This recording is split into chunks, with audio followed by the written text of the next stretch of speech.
ಸ್ವಾಭಿಮಾನಿ ನ್ಯೂಸ್ಗೆ ಸ್ವಾಗತ. ಇಂದಿನ ಪ್ರಮುಖ ಸುದ್ದಿಗಳು.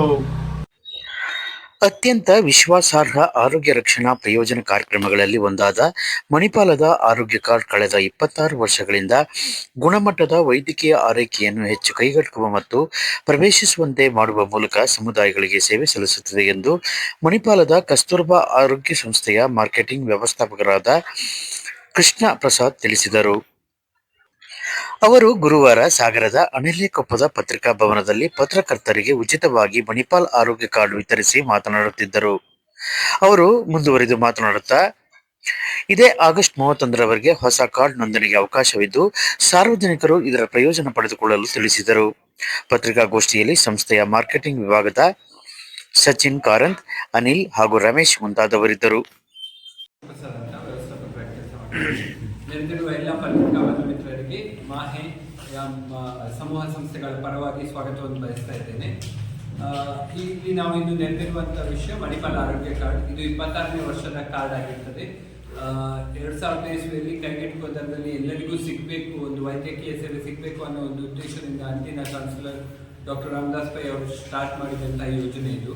ಯಾವುದೇ ನಿರ್ಬಂಧನೆಗಳಿರಬಾರ್ದು, ಯಾವಾಗ ಹಣ ಕಟ್ಟಬೇಕಾಗ ಎಲ್ಲ ಒಂದು ರೀತಿಯ ರಿಯಾಯಿತಿ ದರದಲ್ಲಿ ಅವರಿಗೆ ಕೊಡುವಂಥ ಸೇವೆ ಮಾಡಬೇಕು ಅಂತ ಹೇಳುವ ಉದ್ದೇಶದಿಂದ ಶುರು ಮಾಡಿದ್ದು.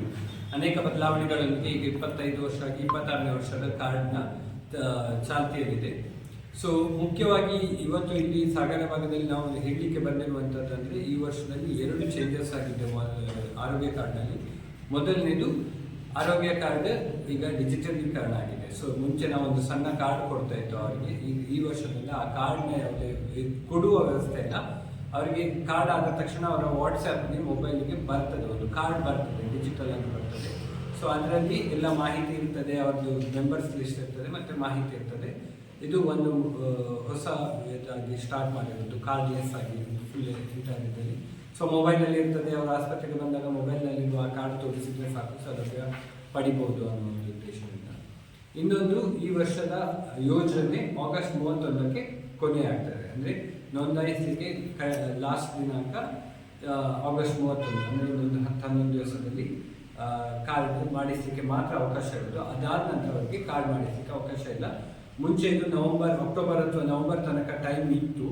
ಆದರೆ ಈ ವರ್ಷ ಅದು ಆಗಸ್ಟ್ 31ಕ್ಕೆ ಮುಗಿತಾ ಉಂಟು. ಈ ಮಾಹಿತಿಯನ್ನು ಜನರಿಗೆ ಹೆಚ್ಚಾಗಿ ತಲುಪಿಸಬೇಕು ಅಂತ ಕೇಳ್ಕೊಳ್ತೇನೆ. ಯಾಕಂತ ಹೇಳಿದರೆ ಅವರು ಹಳೆ ಕಾರ್ಡ್, ಹೋದ ವರ್ಷದ ಕಾರ್ಡ್ ಮಾಡಿಸಿದವರಿದ್ದರೆ ನಾನು ಅಕ್ಟೋಬರ್ ಅಥವಾ ಸೆಪ್ಟೆಂಬರ್ ಅಕ್ಟೋಬರಲ್ಲಿ ಮಾಡಿದುಂಟು, ಈ ವರ್ಷ ಕೂಡ ಮಾಡ್ತೇನೆ ಅಂತ ಹಾಗೆ ಇಟ್ಕೊಂಡಿರುವವರು ಇರ್ತಾರೆ ಹೆಚ್ಚಿನವರು.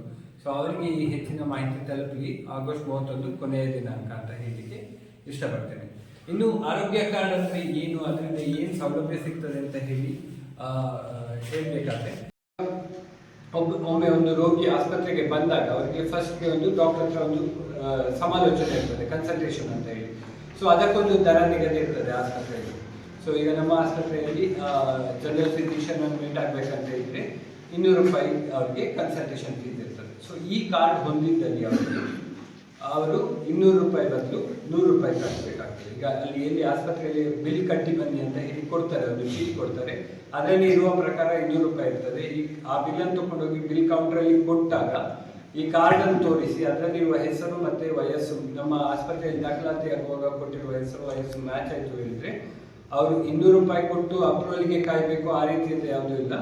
ವ್ಯಾಲಿಡ್ ಇರುವ ಕಾರ್ಡ್ ಕೊಟ್ಟು ಮ್ಯಾಚ್ ಆಯಿತು, ಹೆಸರೆಲ್ಲ ಮ್ಯಾಚ್ ಆಯಿತು ಅಂತ ಹೇಳಿದರೆ 100 ರೂಪಾಯಿ ಕೊಟ್ಟರೆ ಆಯಿತು. ಅಂದರೆ ರಿಯಾಯಿತಿ ದರವನ್ನೇ ಕೊಡೋದು, ಯಾವುದೇ ರೀತಿಯಾಗಿ ವೆಯ್ಟ್ ಮಾಡಲಿಕ್ಕಿಲ್ಲ, ಅಪ್ರೂವಲ್ ಕಾಯಲಿಕ್ಕಿಲ್ಲ, ನಿಮ್ಮದು ಲಿಮಿಟ್ ಆಯಿತು ಅಂತ ಹೇಳೋದು ಯಾವುದೂ ಇಲ್ಲ. ಸೊ 100 ರೂಪಾಯಿಯನ್ನು ಮಾತ್ರ ಅವರಿಗೆ ಕೊಟ್ಟು ಇದು ಮಾಡುವಂಥದ್ದು. ಇನ್ನು ಇದೇ ರೀತಿಯಲ್ಲಿ ಈಗ ನೆಕ್ಸ್ಟ್ ಡಾಕ್ಟ್ರೊಂದಿಗೆ ಸಮಾಲೋಚನೆ ಆದಮೇಲೆ ಇರುವ ಸಮಸ್ಯೆಯನ್ನು ಹೇಳಿಕೊಂಡ್ಮೇಲೆ ಡಾಕ್ಟರ್ ಹೇಳ್ಬೋದು ಕೆಲವು ತಪಾಸಣೆ ಮಾಡಬೇಕು ಅಂತ. ಅದರಲ್ಲಿ 2 ಥರ ಇದೆ. ಒಂದು, ರಕ್ತ ಮಲಮೂತ್ರ ತಪಾಸಣೆ ಮಾಡಲಿಕ್ಕೆ ಹೇಳ್ಬೋದು, ಇದಕ್ಕೆ ನಾವು ಲ್ಯಾಬೊರೇಟರಿ ಇನ್ವೆಸ್ಟಿಗೇಷನ್ ಅಂತ ಹೇಳ್ತೇವೆ. ಈ ಕಾರ್ಡ್ ಹೊಂದಿದ್ದಲ್ಲಿ ಅವರಿಗೆ 25% ಅಷ್ಟು ರಿಯಾಯಿತಿ ಸಿಗ್ತದೆ. ಇದೆ ಅಂದರೆ ರಿಯಾಯಿತಿ ಆದ ಹಣವನ್ನೇ ಕಟ್ಟಬೇಕಾಗ್ತದೆ. 25% ಅಷ್ಟು ಡಿಸ್ಕೌಂಟ್ ಆಗಿ ಉಳಿದ 75% ಹಣವನ್ನು ಮಾತ್ರ ಕಟ್ಟಬೇಕಾಗ್ತದೆ. ಇನ್ನು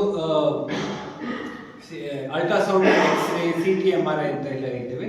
ಇದನ್ನು ನಾವು ರೇಡಿಯಾಲಜಿ ಇನ್ವೆಸ್ಟಿಗೇಷನ್ಸ್ ಅಂತ ಹೇಳ್ತೇವೆ. ಈ ಕಾರ್ಡ್ ಹೊಂದಿದ್ದಲ್ಲಿ ಅವರಿಗೆ 20% ಅಷ್ಟು ರಿಯಾಯಿತಿ ಸಿಗ್ತದೆ.